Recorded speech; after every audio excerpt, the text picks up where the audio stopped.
প্রিয় দর্শক, ঠিক এই মুহূর্তে যখন আপনারা আমার এই ভিডিওটা দেখছেন, হতে পারে পৃথিবীর মানচিত্র থেকে একটা অত্যন্ত শক্তিশালী দেশের সরকার ব্যবস্থা পুরোপুরি ধসে পড়ার উপক্রম হয়েছে। না, আমি কোনো কনস্পিরেসি থিওরি বা হুজুগে খবর দিতে আসিনি আপনাদের। ঘটনাটা এতটাই সিরিয়াস যে খোদ রাশিয়ার পার্লামেন্ট স্পিকার দ্বিতীয় বিশ্বযুদ্ধের রেফারেন্স টেনে এনেছেন। ডোনাল্ড ট্রাম্প, আমেরিকার প্রেসিডেন্ট, মাত্র কয়েক ঘন্টা আগে এমন এক ঘোষণা দিয়েছেন যা শোনার পর পুরো মধ্যপ্রাচ্যের মেরুদণ্ড দিয়ে ঠান্ডা স্রোত বয়ে যাচ্ছে। তিনি বলেছেন, help is on the way, অর্থাৎ সাহায্য আসছে। কাকে সাহায্য? কোনো বন্যায় ভেসে যাওয়া মানুষকে সাহায্য পাঠাবেন ডোনাল্ড ট্রাম্প? না, তিনি সাহায্য পাঠাচ্ছেন ইরানের সেই সব উত্তেজিত জনতাকে যারা রাস্তায় নেমে সরকারি ভবন দখল করতে চাইছে। মানে সোজা কথায়, ট্রাম্প ইরানি জনগণকে নির্দেশ দিয়ে দিয়েছেন তাদেরই দেশের সরকারের পতন ঘটাতে। আর প্রতিশ্রুতি দিয়েছেন তিনি যে আমেরিকা তাদের অস্ত্র, রসদ বা বড় কোনো সাপোর্ট দিয়ে সাহায্য করবে। ভাবুন তো একবার, একটা স্বাধীন দেশের প্রেসিডেন্ট আরেকটা দেশের জনগণকে বলছেন, যাও দখল করে নাও তোমার দেশের সব সরকারি অফিস, আমি তোমাদের ব্যাকআপ দিচ্ছি। আজকের রাতটা ইরানের জন্য সাধারণ কোনো রাত নয়। হতে পারে এটা আধুনিক ইতিহাসের সবচেয়ে ভয়াবহ গৃহযুদ্ধের শুরুর রাত হতে পারে। কি ঘটতে যাচ্ছে ইরানে? সেই সাহায্য আসলে কি? কেন রাশিয়া বলছে যে দ্বিতীয় বিশ্বযুদ্ধের পর তৈরি হওয়া সব নিয়ম ভেঙে চুরমার হয়ে যাচ্ছে? আসুন রাজনীতির এই দাবা খেলার চালগুলো একটু গভীরভাবে বিশ্লেষণ করি। সম্মানিত দর্শকবৃন্দ, স্বাগতম জানাচ্ছি এটাই রিয়ালিটির এই বিশেষ প্রতিবেদনে। আমি আপনাদের হোস্ট অনুপ বিশ্বাস। দেখুন, আন্তর্জাতিক রাজনীতিতে হুমকি বা স্যাংশন এগুলো খুব কমন ব্যাপার, কিন্তু গত কয়েক ঘন্টায় যা ঘটেছে তা নজিরবিহীন। গতকাল রাত 9টার দিকে ডোনাল্ড ট্রাম্প একটি টুইট করে বার্তা দেন। সেখানে তিনি ইরানিদের উদ্দেশ্যে দুটি ভয়াবহ কথা বলেছেন। প্রথমত, তিনি বলেছেন, তোমরা তোমাদের প্রোটেস্ট বা আন্দোলন জারি রাখো, চালিয়ে যাও। দ্বিতীয়ত এবং সবচেয়ে মারাত্মক কথাটি হলো, দেশের সব সরকারি প্রতিষ্ঠান, মন্ত্রণালয় এবং অফিসগুলো দখল করে নাও। মানে বুঝলেন, এটা আর কোনো রাজনৈতিক চাপ নয়, এটা সরাসরি কু বা অভ্যুত্থানের ডাক। তিনি আন্দোলনকারীদের ইরানি দেশপ্রেমিক বলে সম্বোধন করেছেন এবং সাথে একটা ভয়ঙ্কর ওয়ার্নিং দিয়েছেন। বলেছেন, যারা তোমাদের উপর জুলুম করছে সেই সব সরকারি কর্মকর্তাদের নাম টুকে রাখো, তাদের চেহারা চিনে রাখো, এদের চড়া দাম দিতে হবে। দর্শক, এর মানে কি? এর মানে আমেরিকা একটা হিট লিস্ট তৈরি করতে বলছে। ইরানের রাস্তায় এখন যারা আন্দোলন করছে তাদের হাতে পরোক্ষভাবে লাইসেন্স তুলে দেয়া হলো যে যাও, সরকারি কর্মকর্তাদের টার্গেট করো, আমরা তোমাদের সাথে আছি। আর ঠিক এই বার্তার নিচেই একটা লাইন লেখা আছে যা বিশ্ব রাজনীতিতে রীতিমতো তোলফাড় ফেলে দিয়েছে।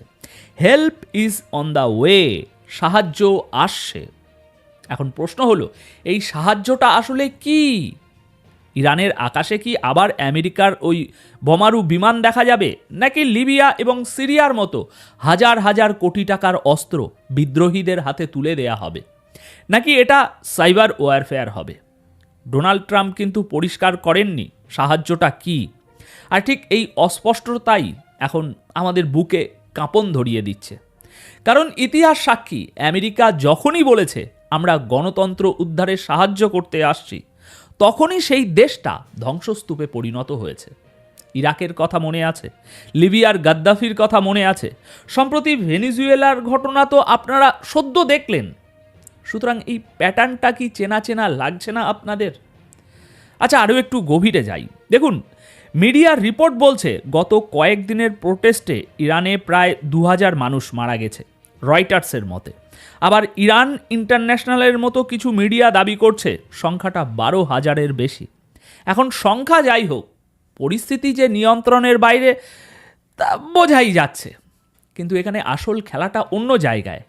ট্রাম্পের এই ঘোষণার পর রাশিয়া চুপ করে বসে নেই। রাশিয়ার পার্লামেন্টের স্পিকার যে বয়ান দিয়েছেন তা অত্যন্ত চিন্তার বিষয়। তিনি বলেছেন, দ্বিতীয় বিশ্বযুদ্ধের পর বিশ্ব চলার জন্য যেসব নিয়মকানুন বা ইন্টারন্যাশনাল ল তৈরি হয়েছিল, আমেরিকা আজ সেগুলোকে ধুলোয় মিশিয়ে দিচ্ছে। তিনি একটা টার্ম ব্যবহার করেছেন, রুল উইদাউট রুলস, অর্থাৎ এমন এক জামানা আসছে যেখানে কোনো নিয়ম থাকবে না, যার লাঠি তার মাটি। আজ আমেরিকা যদি বলে ইরানের সরকার পতন হবে, তো সেটাই করার চেষ্টা করা হচ্ছে। ওদিকে ইরান অবশ্য হাত গুটিয়ে বসে নেই। ইরানের আর্মি চিফ বা সেনাপ্রধান কিছুক্ষণ আগেই ব্রেকিং নিউজ দিয়েছেন। তিনি বলেছেন, we are preparing for war, আমরা যুদ্ধের জন্য প্রস্তুত। ইসরায়েল যে হুমকি দিয়েছিল সেটাকে তারা হালকাভাবে নিচ্ছে না। অর্থাৎ ইরান এখন ধরেই নিয়েছে যে যে কোনো মুহূর্তে তাদের উপর সরাসরি মিলিটারি অ্যাটাক হতে পারে। দেখুন, আমেরিকা চাচ্ছে ইরানে একটা রিজিম চেঞ্জ বা শাসন ব্যবস্থার পরিবর্তন হোক, কিন্তু কেন? শর্তগুলো শুনলে আপনার চোখ কপালে উঠবে। আমেরিকা কিছু শর্ত দিয়েছে। তারা বলছে, প্রথমত, ইরানকে তাদের ইউরেনিয়াম এনরিচমেন্ট বা পরমাণু কর্মসূচি পুরোপুরি বন্ধ করতে হবে, যা বানিয়েছে সব আমেরিকার হাতে তুলে দিতে হবে। দ্বিতীয়ত, ইরানের মিসাইল প্রোগ্রাম পুরোপুরি বন্ধ করতে হবে। মানে সহজ কথায়, ইরানকে হাত পা বেঁধে আমেরিকার সামনে স্যারেন্ডার করতে বলা হচ্ছে। আর ইরান সেটা করছে না বলেই ভেতর থেকে তাদের ধ্বংস করার এই ব্লুপ্রিন্ট। ট্রাম্পের মেক ইরান গ্রেট এগেন স্লোগানটা আসলে একটা ট্রাপ। ইরাককেও কিন্তু মুক্ত করার কথা বলেই ধ্বংস করা হয়েছিল। দেখুন, ট্রাম্প হচ্ছে সেই মোড়ল, আর ইরানের সাধারণ জনগণ হচ্ছে সেই ছোট ভাই, যাদের আবেগকে ব্যবহার করে তাদেরই ঘর পোড়ানোর ব্যবস্থা করা হচ্ছে। এখন এই পুরো প্রক্রিয়ায় মিডিয়ার ভূমিকাটা দেখুন। একে বলা হয় ওই ফিফথ জেনারেশন ওয়ারফেয়ার। আমেরিকা সবসময় বাক স্বাধীনতা বা ফ্রি স্পিচের কথা বলে, তাই না? কিন্তু গতকাল কি ঘটেছে জানেন? আমেরিকা ইরানের দুটি প্রধান নিউজ এজেন্সি তাসনিম এবং ফার্স নিউজ এজেন্সিকে ব্যান করে দিয়েছে, তাদের অনলাইন ডোমেন ব্লক করে দিয়েছে। কেন?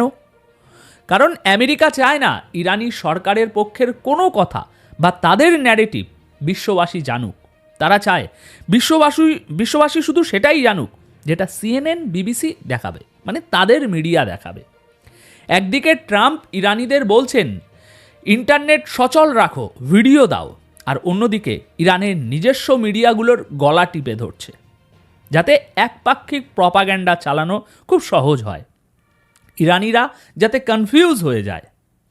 আমেরিকান অফিসাররা নিজেরাই স্বীকার করেছেন যে প্রোটেস্টারদের ওই ছদ্মবেশে ইসরায়েলের মোসাদের এজেন্টরা ইরানের ভিতরে কাজ করছে।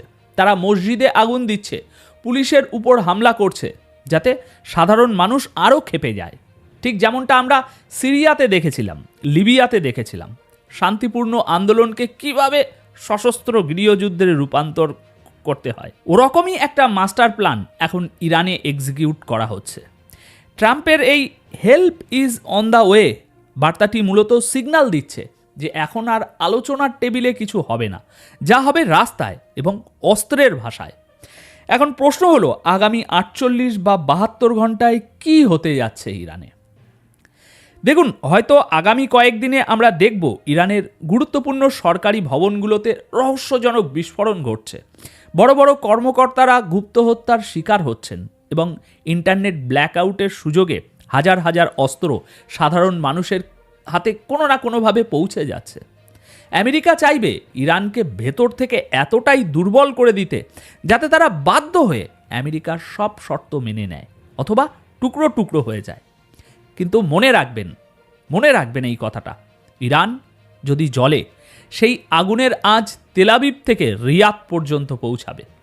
রাশিয়ার স্পিকার যা বলেছেন তা যদি সত্যি হয়, অর্থাৎ পৃথিবীতে যদি আর কোনো আন্তর্জাতিক আইন না থাকে, তাহলে আজ যা ইরানের সাথে হচ্ছে, কাল সেটা আমার বা আপনার দেশের সাথে হতে কতক্ষণ? একটা টুইট আর একটা দেশ ধ্বংস। এই নতুন বিশ্ব ব্যবস্থায় আমরা কতটা নিরাপদ?